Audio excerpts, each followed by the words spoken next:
ഈ video subscribe ചെയ്ത് കാണണേ. ആദർശാണെങ്കിൽ നൂലുകെട്ടിന് പോകാൻ വേണ്ടി റെഡിയായിരിക്കുകയാണ്. അനന്തപുരിയിൽ എല്ലാവരും നൂലുകെട്ടിന് പോകാൻ തയ്യാറായി നിൽക്കുകയാണ്. അന്നേരമാണ് അബിയാണെങ്കിൽ ആദർശിൻ്റെ അടുത്ത് വരികയാണ്. ആദർശ് ഇരിക്കുന്നത് കണ്ട് ആദർശിനെ കുത്തി നോവിക്കാൻ വേണ്ടിയാണ് അബി ആദർശിൻ്റെ അടുത്തേക്ക് വരുന്നത്.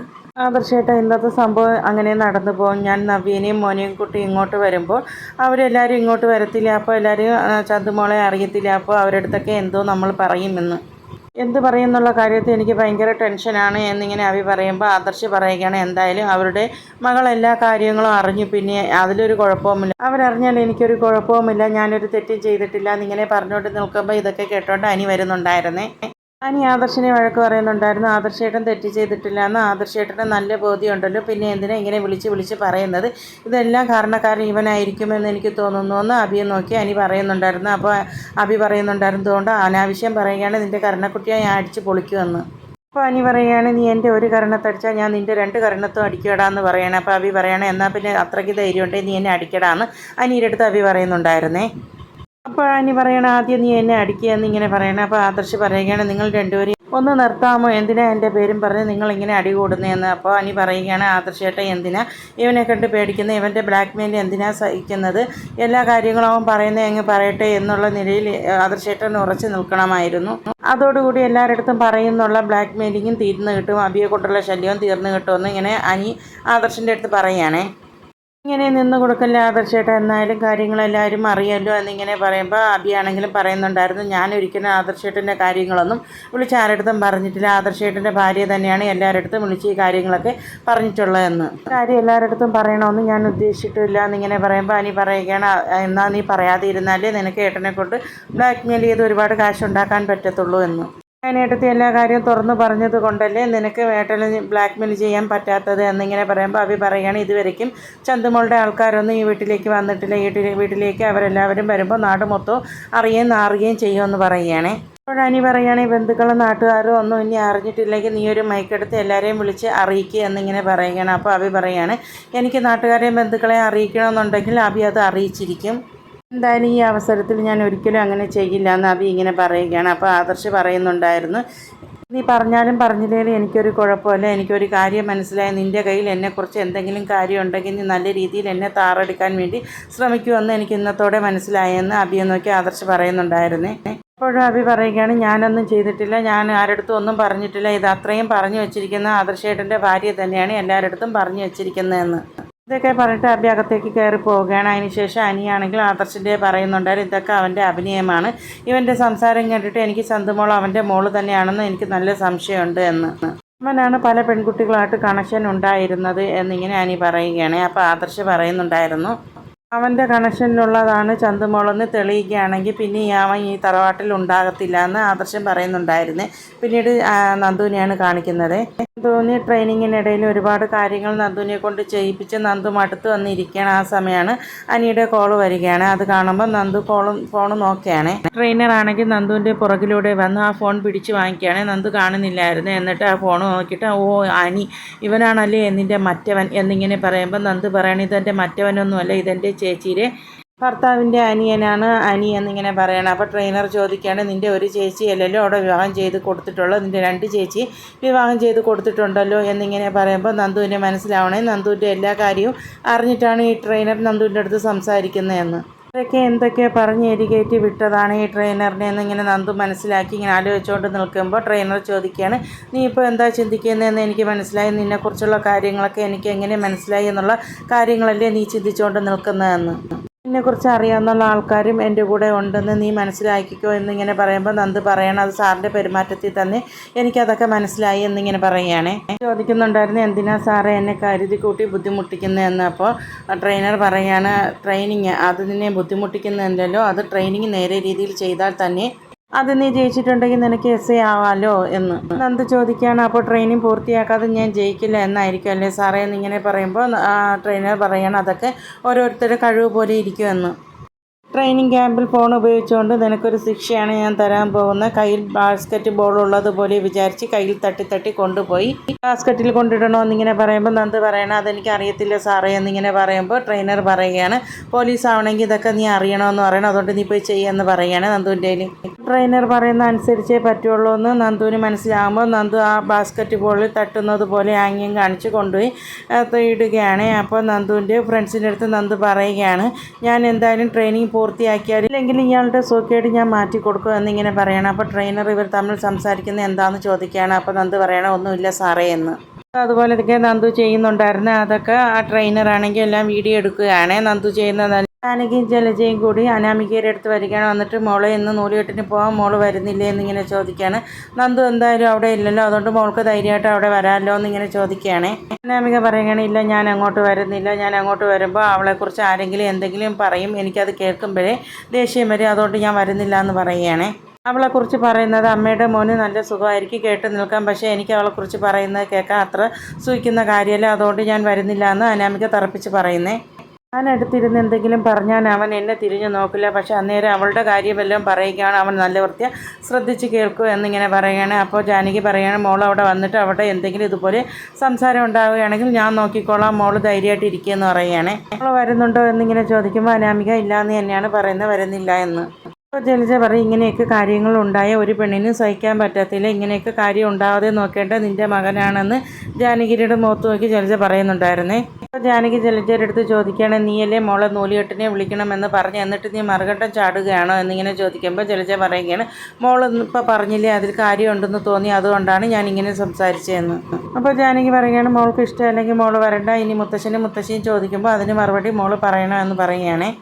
അനാമിക പറയുകയാണ് മുത്തശ്ശി വന്ന് എൻ്റെ അടുത്ത് ചോദിച്ചു, അപ്പോൾ ഞാൻ ഈ കാര്യം പറഞ്ഞു, അപ്പോൾ മുത്തശ്ശി പറഞ്ഞു ഇഷ്ടമില്ലെങ്കിൽ പോകണ്ട എന്ന് പറഞ്ഞു എന്ന്.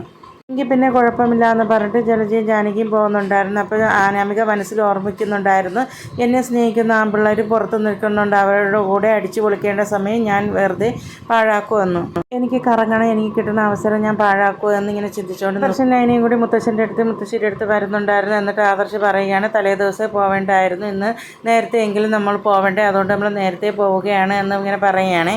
അപ്പോൾ നന്നായിന്ന് മുത്തശ്ശൻ പറയുകയാണ്. എന്നിട്ട് മുത്തശ്ശൻ പറയുന്നുണ്ടായിരുന്നു അവിടെ ചെന്നിട്ട് ചന്തുമോളുടെ കാര്യമൊന്നും ആരും പറയണ്ട, എപ്പോഴായാലും അവർ അറിയേണ്ടതാണ്, പക്ഷേ ഇങ്ങനെ ഒരു നല്ല ദിവസം ആരും അറിയണ്ട, പിന്നീട് അവർ അറിഞ്ഞോളൂ എന്നിങ്ങനെ പറയണം. അപ്പോൾ ഇത് കേൾക്കുമ്പോൾ ആദർശിന് ഭയങ്കര ടെൻഷൻ ആവുകയാണ്. മുത്തശ്ശി പറയുന്നുണ്ടായിരുന്നു നിങ്ങൾ പോയിട്ട് വരുന്നവരെ ചന്തുമോളെ ഞാൻ നോക്കിക്കോളാം എന്ന്. എന്നിട്ട് അവർ പോവുകയാണ്. അതിന് ശേഷം മുത്തശ്ശി ചന്തുമോളുടെ അടുത്ത് ചോദിക്കുകയാണ് മോൾക്ക് അവർ പോയപ്പോൾ വിഷമായോ എന്നിങ്ങനെ ചോദിക്കുമ്പോൾ ചന്തുമോൾ വിഷമായി എന്ന് പറയുകയാണ്.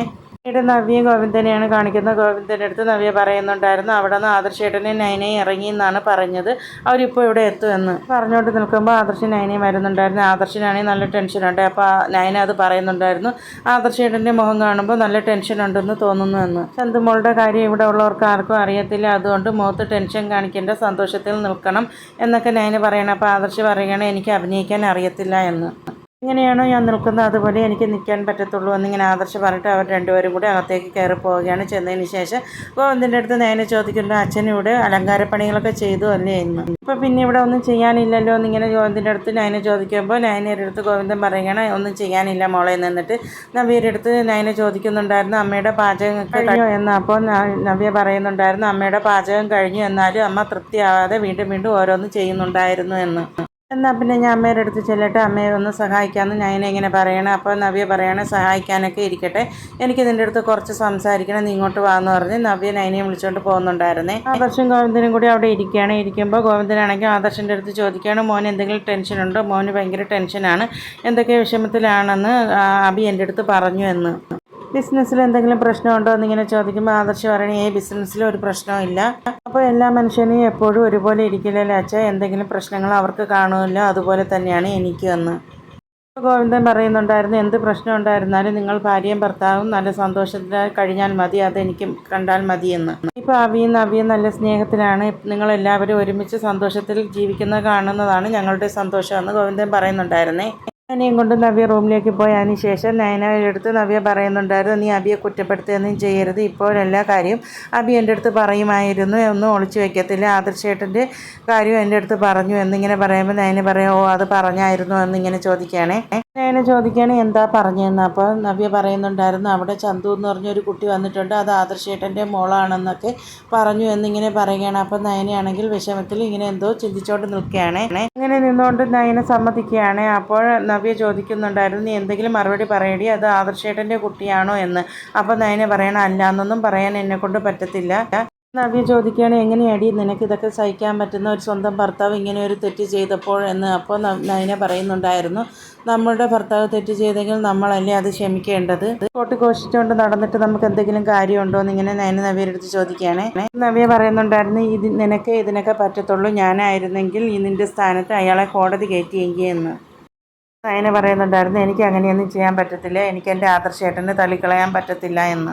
ആദർശേട്ടൻ എല്ലാ കാര്യവും എൻ്റെ അടുത്ത് തുറന്നു പറഞ്ഞിട്ടുണ്ട് എന്ന് നയന പറയുകയാണ്. നവ്യ പറയുന്നുണ്ടായിരുന്നു നീ എന്താ ഇങ്ങനെ ആയിപ്പോയി, നീ അല്ലാതെ ഒരു പെണ്ണ് ഇതൊന്നും കേട്ടിട്ട് സഹിച്ചു നിൽക്കത്തില്ല എന്നിങ്ങനെ പറയുകയാണ്. ആദർശേട്ടൻ മൂർത്തി മുത്തശ്ശൻ്റെ പ്രതിരൂപമാണെന്ന് എല്ലാവരും പറയുമല്ലോ, എന്നിട്ടാണ് ഇത് ഇത്രയും ആദർശേട്ടൻ ഒപ്പിച്ച് വെച്ചിരിക്കുന്നതൊക്കെ നവ്യ ഇങ്ങനെ പറഞ്ഞുകൊണ്ട് നിൽക്കുമ്പോൾ കനക അങ്ങോട്ട് വരികയാണ്. കനക ചോദിക്കുകയാണ് എന്താ രണ്ടുപേരും കൂടി രഹസ്യം പറയുന്നത് എന്ന്. പറ എന്നിങ്ങനെ പറയുമ്പോൾ നവ്യ പറയുകയാണ് ഒന്നുമില്ലാന്നേ. ഒന്നുമില്ലെങ്കിൽ അങ്ങോട്ട് വന്ന് നയനയുടെ അടുത്ത് പറയുകയാണ്, അവർ വന്നിട്ട് വെള്ളമല്ലോ നമുക്ക് കൊടുക്കണ്ടേ എന്നിങ്ങനെ നയനയെ വിളിക്കുകയാണ്. ഇത് പറയുന്നുണ്ടായിരുന്നു ഫ്രണ്ടിൽ പോയി നോക്കുമ്പോൾ ഒരാൾ ചൂട് പിടിച്ചിരിക്കുക, അങ്ങേർക്ക് നല്ല ചൂടുള്ള കാപ്പി ഇട്ട് കൊടുക്കുക, അങ്ങേരുടെ തലയിലുള്ള ചൂടൊക്കെ ഒന്ന് പോട്ടെ എന്ന്. കനക പറയുകയാണ് വീട്ടിൽ നിന്ന് കാപ്പിയൊക്കെ കുടിച്ചിട്ടായിരിക്കും വരുന്നത്, അതുകൊണ്ട് ഞാൻ ജ്യൂസ് കൊടുത്തോളാം എന്നിങ്ങനെ പറയുകയാണ്. അപ്പം നവ്യ പറയുന്നുണ്ടായിരുന്നു പുറത്ത് മഴയാണെന്ന് പറഞ്ഞിട്ട് കാര്യമില്ലല്ലോ, അകത്ത് ചുട്ടുപൊള്ളുന്ന ചൂടായിരിക്കും, കാപ്പിയാണ് നല്ലതെന്നിങ്ങനെ പറയുമ്പോൾ കനക ചോദിക്കുകയാണ് ഇവളെന്താ ഇങ്ങനെയൊക്കെ പറയുന്ന മോളെ എന്നിങ്ങനെ ചോദിക്കുകയാണ് നയനയുടെ അടുത്ത്. എനിക്കൊന്നും അറിയത്തില്ല അമ്മയെന്ന് നയന പറയുകയാണ്. അപ്പോൾ കനക പറയുകയാണ് അറിയത്തില്ല ഇങ്ങോട്ട് വാ, നമുക്ക് അങ്ങോട്ട് പോയിട്ട് കുറച്ച് ജോലികളുണ്ട് ചെയ്യാനെന്ന്. കനക നയനയെ കൂട്ടിക്കൊണ്ട് പോവുകയാണ്. നയനയാണെങ്കിൽ പോകുന്ന സമയത്ത് നവ്യയെ വിഷമത്തോടെ തിരിഞ്ഞു നോക്കുകയാണ്. അപ്പോൾ നവ്യ ചോദിക്കുന്നുണ്ടായിരുന്നു എന്തുവാടി ഏതെന്ന്. അപ്പോൾ നയനയാണെങ്കിൽ അങ്ങ് പോകുന്നുണ്ടായിരുന്നേ. ഗോവിന്ദനാണെങ്കിൽ പായ വിരിച്ച് നൂലുകെട്ടിന് ആവശ്യമായ കാര്യങ്ങളൊക്കെ ഇങ്ങനെ ഓരോന്ന് ചെയ്തുകൊണ്ടിരിക്കുമ്പോഴാണ് അനന്തപുരിയിൽ നിന്ന് എല്ലാവരും ഒരു കാറിൽ വന്ന് ഇറങ്ങുന്നത്.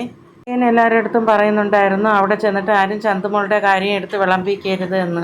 ചന്തുമോളുടെ കാര്യം ആരും പറയരുതെന്നാണ് പറയുന്നത്. ചന്തുമോളും ആദർശം തമ്മിലുള്ള ബന്ധം ആരും പറയാൻ നിൽക്കണ്ട എന്നിങ്ങനെ പറയുമ്പോൾ ജലജ പറയാണ് നമ്മളൊന്നും പറയാൻ പോകുന്നില്ലേ എന്ന് പറയുന്നുണ്ടായിരുന്നു. നീയൊക്കെ അവിടെ ചെന്നിട്ട് പറയും, അതുകൊണ്ടാണ് ഇങ്ങനെയൊക്കെ പറഞ്ഞതെന്നിങ്ങനെ പറഞ്ഞിട്ട് അവരെല്ലാവരും അകത്തേക്ക് കയറി ചെല്ലുന്നുണ്ടായിരുന്നേ. കാണുമ്പോൾ കനകയ്ക്ക് ഒരുപാട് സന്തോഷമാവുകയാണ്. എന്നിട്ട് കനക എല്ലാവർക്കും കുടിക്കാൻ എന്തെങ്കിലും എടുക്കട്ടെ എന്ന് പറയുകയാണ്. എന്നിട്ട് എല്ലാവരും അവിടെ നിൽക്കുകയാണ്. അവിടെ എല്ലാവരും നിൽക്കുമ്പോൾ ആദർശിന് അവിടെ നിൽക്കാൻ ഒരു ബുദ്ധിമുട്ടാണ്.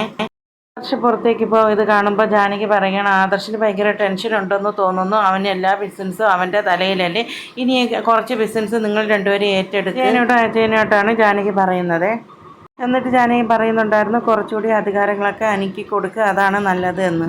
ജലജ പറയുകയാണ് അത് നേരെ, എൻ്റെ മോന് ചില സ്ഥാനക്കയറ്റങ്ങളൊക്കെ കൊടുക്കാം, അവനിപ്പോൾ ഒരു കുഞ്ഞ് ജനിച്ച് അവൻ ഇതുവരെ ഒരു സ്ഥാനക്കയറ്റം കൊടുത്തിട്ടില്ല, നവ്യയും കുഞ്ഞും വീട്ടിലേക്ക് വരുമ്പോൾ അവൻ പ്രാരാബ്ധക്കാരനായില്ലേ, അവനിക്ക് ഈ ചിലവ് കൊണ്ട് അവൻ്റെ കാര്യങ്ങളൊക്കെ നടക്കുമെന്ന് പറയാണ്. അതിൻ്റെ ഒന്നും ആവശ്യമില്ല, ഇതുപോലെയൊക്കെ മുന്നോട്ട് പോയാൽ മതി എന്നിങ്ങനെ പറയുമ്പോൾ അനിയായിരുന്നാലും ഉവ്വാന്ന് പറഞ്ഞ് കളിയാക്കി തലയാട്ടുന്നുണ്ടായിരുന്നേ.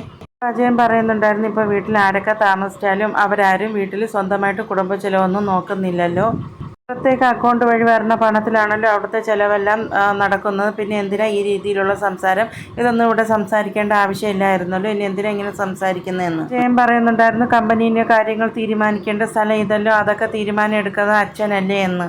ആദർശം കൂടിയാണ് ആ കാര്യങ്ങൾ ചെയ്യുന്നത്, അവർ ഭംഗിയായിട്ട് ചെയ്തോളൂ എന്നിങ്ങനെ പറയുമ്പോൾ ഈ പറയുന്ന ജലജയ്ക്ക് ഇഷ്ടപ്പെടാതെ ജലജ പറയുന്നുണ്ടായിരുന്നു എൻ്റെ മകൻ വല്ല തെറ്റ് ചെയ്തിട്ടുണ്ടെങ്കിൽ അവനെ ശിക്ഷിക്കാനും അവനെ അടിച്ചമർത്താനും എല്ലാവരും കാണും, അങ്ങനെ ഒരു തെറ്റ് ചെയ്യുകയും പ്രവർത്തിക്കുകയും ചെയ്ത ഒരാളാണ് നിത്യപ്രതിയില്ലാതെ ഇവിടെ നിന്ന് ഇറങ്ങിപ്പോവുകയും ചെയ്തത് എന്നിങ്ങനെ ജലജ പറയുന്നുണ്ടായിരുന്നു. ഇതൊക്കെ കേൾക്കുമ്പോൾ ദേവയാനിക്ക് ദേഷ്യം വരികയാണ്. അപ്പോൾ ദേവയാനി പറയുന്നുണ്ടായിരുന്നു നീ ഇപ്പോൾ വന്നത് നിൻ്റെ മോൻ്റെ കൊച്ചിൻ്റെ നൂലുകെട്ട് നടത്താനല്ലേ, അത് ഭംഗിയായിട്ട് നീ നടത്തുക എന്നിങ്ങനെ പറയുന്നുണ്ടായിരുന്നേ. നിനക്ക് ആവശ്യമില്ലാത്ത കാര്യത്തെക്കുറിച്ച് നീ സംസാരിക്കേണ്ട എന്നിങ്ങനെ പറയുമ്പോൾ ദേഷ്യത്തിൽ നിൽക്കുന്ന ജലജയും കാണിച്ചുകൊണ്ടാണ് ഇന്നത്തെ എപ്പിസോഡ് അവസാനിക്കുന്നത്.